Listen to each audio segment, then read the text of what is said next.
यह कहानी एक ऐसी संस्कारी बहू की है जिसे बदतमीज बनना पड़ा। काव्या पढ़ी लिखी, नौकरी पैसा और आत्मनिर्भर थी। काव्या के पति शिखर बाहर दूसरे स्टेट में पोस्टेड थे। काव्या ने एक अच्छा सा घर रहने के लिए लिया हुआ था, जिसमें काव्या के सास ससुर और खुद काव्या रहती थी। पति कभी कभी छुट्टी लेकर आते थे। एक देवर जो उम्र में काव्या के बराबर ही था, काम की तलाश में दूसरे शहर जाता और कभी कभार घर आज आता रहता था। काव्या को काम करते हुए 6 साल हो चुके थे और हम उम्र देवर जो अभी भी नौकरी के लिए भटक रहे थे। घर में जब तारीफों के पुल बनते तो सिर्फ काव्या के पति और काव्या के देवर के लिए बनते। घर के सभी सदस्य काव्या को देर सवेर जिम्मेदारियों का एहसास दिलाने में नहीं थकते थे, पर कभी कभी एक भी शब्द तारीफ के लिए उनके मुंह से नहीं निकलता। और हाँ, कभी गलती से भी काव्या से कुछ हो जाता तो खूब सुनाया जाता। ससुर जी वैसे तो मौन रहते, पर जब सास बोलना शुरू करती तो उनकी हाँ में हाँ मिलाने लगते। आज काव्या ने खुशखबरी सुनी कि वह माँ बनने वाली है। शादी के बाद काव्या ने अपने घर और बाहर की जिम्मेदारी बखूबी निभाई थी और कोई कुछ भी कह देता तो एक कान से सुनती और दूसरे कान से निकाल देती थी। संस्कारी जो थी, अपने आप को व्यस्त रखना उसे पसंद था। काव्या 9 बजे ऑफिस जाती और 5 बजे ऑफिस से घर के लिए निकलती और लगभग 6 बजे तक पहुंचती। घर वालों की काम चोरी का आलम यह था कि जब काव्या घर आए तो देखा कि छत पर जो कपड़े सूखने के लिए डाले थे वह अभी तक वहीं पड़े हैं। काव्या सोचती, किसी से क्या कहना, मैं खुद कपड़े उतार कर ले आती हूँ। जब सुबह से काम कर रही हूँ तो इतना और सही। सुबह से शाम तक रोबोट बनी रहती थी। वह माँ बनने वाली थी। 8 महीने तक उसने काम कंटिन्यू किया, फिर मैटरनिटी लीव ले ली। ससुराल में उसे किसी से कोई उम्मीद नहीं थी। डिलीवरी के लिए उसने मायके जाने का प्लान बना लिया और सबको बता दिया कि ऐसे समय में वह अपने मायके रहना चाहती है। शिखर ने भी हाँ कर दी। अगले दिन काव्या मायके जाने के लिए पैकिंग कर रही थी तो सासू माँ ने औपचारिकता पूरी करते हुए कहा, क्यों बेटा, मायके में क्या है, यहीं रहो ना, यहाँ हम लोग हैं ना। काव्या मन ही मन सोचती, आज तक हाथ पटाना तो दूर, कभी मेरी थकान तक को महसूस नहीं किया। जिन लोगों ने, वे डिलीवरी के समय क्या अपनापन दे पाएंगे। काव्या भी बैग उठाकर मायके चली गई। कुछ परेशानियों के चलते काव्या को ऑपरेशन से डिलीवरी करानी पड़ी। काव्या ने एक प्यारे से बेटे को जन्म दिया।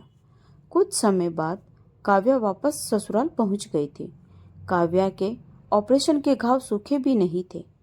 अब घर की जिम्मेदारी के साथ साथ बच्चे की भी जिम्मेदारी उसके ऊपर थी।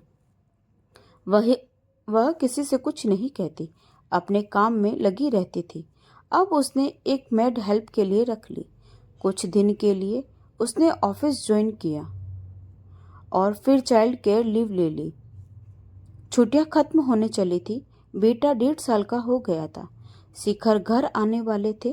काव्या ने सोचा, शिखर अपने बेटे और काव्या को देखकर बहुत खुश होंगे कि काव्या कितने अच्छे से अपनी सारी जिम्मेदारी निभा रही है। शिखर घर पहुंचे।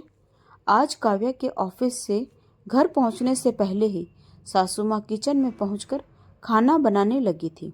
काव्या भी शिखर के आने से बहुत खुश थी। काव्या डिनर के बाद किचन समेट रही थी। शिखर की आवाज़ सुनाई दी, माँ, तू चिंता मत कर, तेरा बेटा जिंदा है अभी। काव्या समझ नहीं पाई यह क्या हो रहा है। जैसे ही काव्या और शिखर अपने कमरे में पहुंचे, शिखर बोला, देखो काव्या, मैंने तुमसे कहा था ना कि माँ से काम नहीं होता, और तब भी तुम उनसे काम करवाती हो। ज़्यादा भोली बनने की कोई कोशिश मत करो।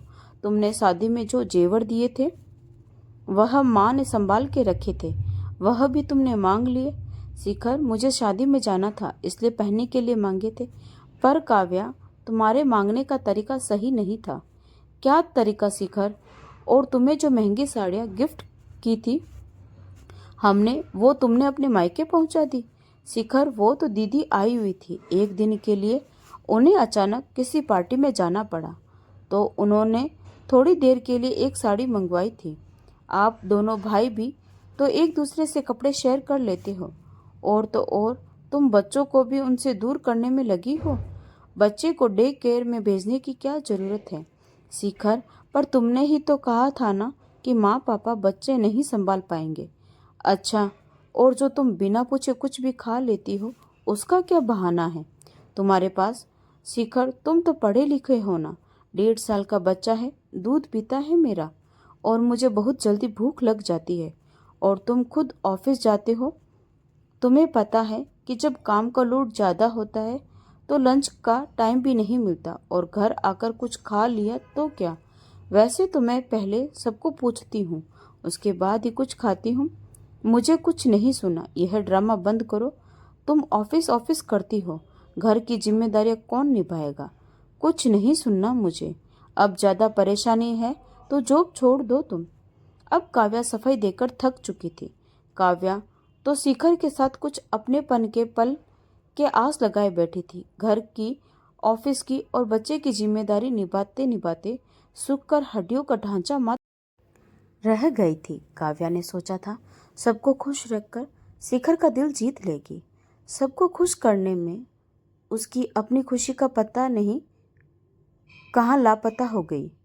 काव्या का सूखा हुआ शरीर और आंखों के नीचे पड़े काले गड्ढे कुछ नहीं दिखाई दिए शिखर को।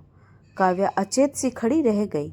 थोड़ी देर बाद बगल से शिखर के सोने के खर्राटे की आवाज आने लगी। काव्या को नींद नहीं आ रही थी, बस सोच में थी। वह 4 साल से अपना तन मन धन सब कुछ लगा चुकी थी इस घर की खुशी के लिए।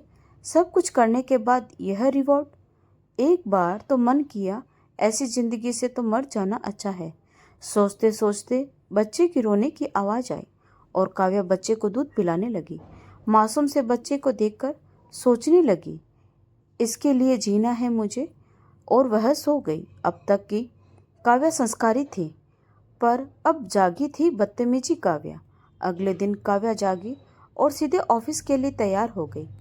बच्चे को शिखर, जो अभी तक सोया पड़ा था, उसे सोते हुए बोली, बच्चे का ख्याल रखना और आपको इसको जल्दी खाना देना है। आज उसने ऑफिस से भी हाफ डे लीव ले ली थी और अपनी दोस्त के साथ मार्केट घूमने चली गई थी। जब शाम को लौटी तो पूरा घर अस्त व्यस्त पड़ा था। काव्या के घर पहुंचते ही शिखर बोला, यह सब क्या है काव्या? आज तुमने खाना भी नहीं बनाया और सीधे ऑफिस चली गई, और बच्चे को नहलाया धुलाया भी नहीं और साथ भी नहीं ले गई। कितनी मुश्किल से हम सब ने काम किया है, कुछ पता भी है तुम्हें? काव्या बच्चे को गोद में लेकर मुस्कुराते हुए बोली, नहीं, मुझे क्या पता, मैं कौन सा कुछ काम करती हूँ। और किचन में जाकर खाना उठाकर खाने लगी। शिखर से बोली, अब ये मत कहना मैंने पूछ के नहीं खाया। आप लोग गेस्ट नहीं हो इस घर में, जिसे खाना है उठाकर खा सकता है।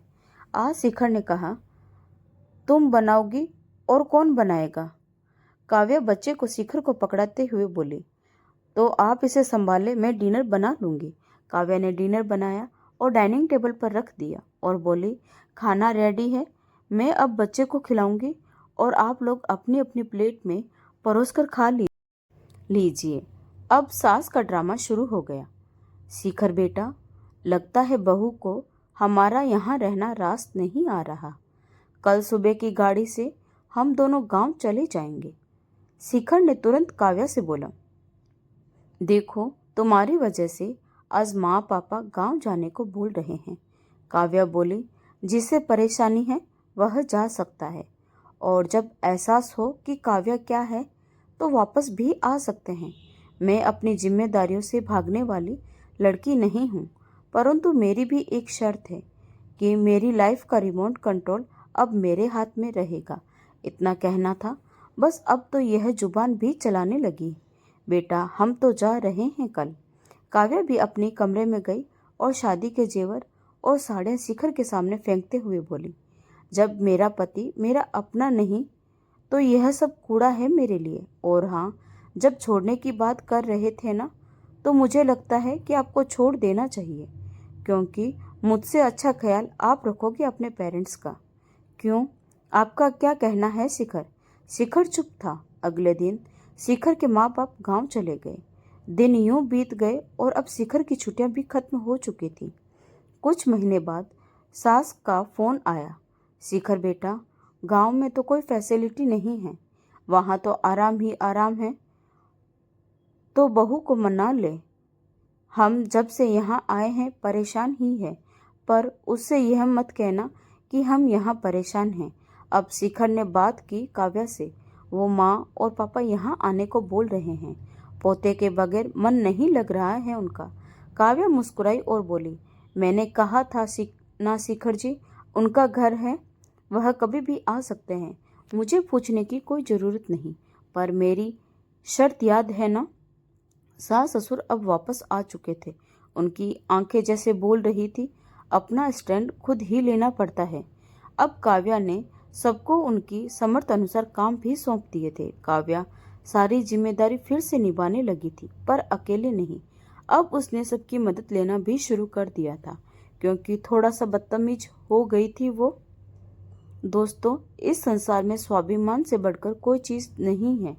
वो चाहे महिला हो या पुरुष, अपने स्वाभिमान की रक्षा हर व्यक्ति को करनी चाहिए। लेकिन ध्यान रहे, बदतमीज होना और स्वाभिमानी होने में बहुत छोटी सी और महीन सी रेखा है, जो आपको यह तय करना है कि आप अपने स्वाभिमान की रक्षा बदतमीजी के किस हद तक कर सकते हैं। दोस्तों, कहानी पसंद आई हो तो वीडियो को लाइक और चैनल को सब्सक्राइब करना न भूलें। तो मिलते हैं एक नई कहानी के साथ। तब तक के लिए धन्यवाद।